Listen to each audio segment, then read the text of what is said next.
اور میں ایک جملہ کہتا ہوں، رمک کے مسلمانوں، دل کی تختی پر غور سے یہ بات ذہن میں رکھنا، یہ جو لفظ ہے نا کہ ہم مولویوں کو مانتے ہیں، سیاسی مولویوں کو نہیں، یہ سب سے پہلے کس نے کہا تھا؟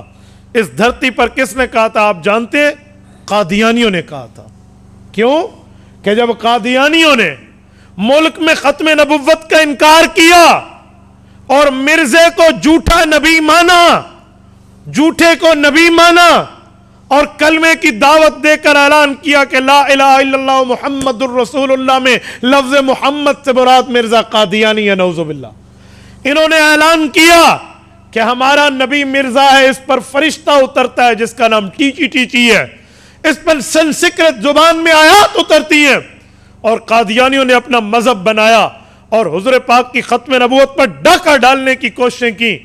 تو عطا اللہ شاہ بخاری امیر شریعت رحمۃ اللہ علیہ، اللہ اس کی قبر پہ کروڑوں رحمتیں نازل فرمائے، یہ میدان میں آئے، 10,000 آدمی شبہ ہوا، لیکن ملک میں قانون نہ بنا سن 53 کی تاریخ میں۔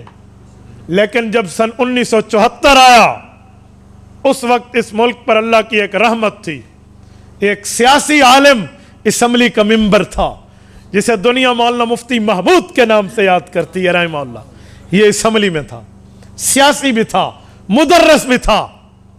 اس نے قومی اسمبلی میں اعلان کیا، اس وقت کے وزیر اعظم جناب ذوالفقار علی بھٹو، اللہ ان کی مغفرت فرمائے، اس کا بہت بڑا ختم نبوت میں ہاتھ ہے، ان کی موجودگی میں کہا کہ آج ہم حضور پاک کا نام لے کر حلف لیتے ہیں، ہم حضور پاک کا نام لے کر خود کو مسلمان کہتے ہیں، اور رسول اللہ کی عزت اور ناموس اور ختم نبوت پہ حملہ ہے، ہماری اسمبلی کس لیے؟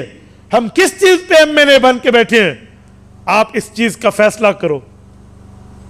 تو اسمبلی چاہتی تو یک طرفہ فیصلہ کر سکتی، تو نے یک طرفہ نہیں کیا، انہوں نے کہا جی قادیانیوں کو بلواؤ۔ قادیانی اپنے خلیفہ سمیت آیا، اپنے بڑے سمیت آیا، نائب نبی سمیت آیا، اور 13 دن وہ اسمبلی میں موجود رہے۔ 13 دن انہیں بہت سا ٹائم ملا، اپنے آپ کو مسلمان ثابت کرو، دلیلیں لاؤ، ثبوت لاؤ، ایویڈنس لاؤ کہ تم مسلمان ہو اور تم حضور کے ختم نبوت کے منکر نہیں ہو، حضور پاک کی شریعت کے انکاری نہیں ہو، دلیلیں لاؤ۔ 13 دن تک بحث چلی۔ ادھر سے مولانا مفتی محمود مسلمانوں کے قائد تھے، باقی علماء سمیت تمام مکتبہ فقہ فکر جتنے اہل سنت والجماعت اسلام کے ہیں وہ سارے موجود تھے، اور ادھر سے قادیانیت تھی۔ 13 دن بحث ہونے کے بعد کفر ہار گیا اور اسلام جیت گیا۔ یہ اسلام کو تو اللہ نے ضرور جتوایا، سبب یہ سیاسی عالم بنا ہے، یہ سیاسی شخصیت بنی ہے، اور مولانا مفتی محمود نے مرزے کو کافر اقلیت قرار دلوایا اور ملک میں قانون بنوایا کہ جو ختم نبوت کا منکر ہے وہ اپنی عبادت گاہ کو مسجد نہیں کہہ سکتا، وہ کلمے کا اعلان کے اوپر دعوت نہیں دے سکتا، وہ خود کو مسلمان نہیں کہہ سکتا، وہ کافر اقلیت قرار آ گئے۔ 7 ستمبر 1974 کی لیجسلیٹو اسمبلی نے، آج امن ہے پاکستان میں، تمہیں کوئی قادیانی دعوت دیتے نہیں ملے گا، کوئی مرزائی حضور کی ختم نبوت کے انکار کو اعلانیہ آتے ہوئے نہیں ملے گا۔ وہ چوٹ کس نے ماری تھی؟ سیاسی عالم مفتی محمود نے ماری تھی۔ تو جب قادیانیوں نے وہاں چوٹیں کھائیں اور ماں باپ کی توبہ نکال کے انگلینڈ دفع ہوئے، جب مرزا طاہر اور مرزا ناصر وہاں پہنچے، انہوں نے پروپیگنڈے کے طور پہ سوچا کہ اب مقابلہ تو مسلمانوں کا ہم یوں نہیں کر سکتے، قانون بن گیا ہے، آئین میں ترمیم ہو چکی ہے، اب مسلمانوں کے لیے ڈیوائیڈ اینڈ رول، انہیں لڑاؤ اور اپنی کام کی تقویت دو۔ انہوں نے یہ شوشے پھیلانا شروع کر دیے۔ مدرس عالم تو عالم ہے، تبلیغی عالم تو عالم ہے، خانقاہی عالم تو عالم ہے، امام اور خطیب تو عالم ہے، لیکن سیاسی عالم نہیں ہے، ان کو نہ مانو۔ یہ جملہ قادیانیوں نے معروف کرایا۔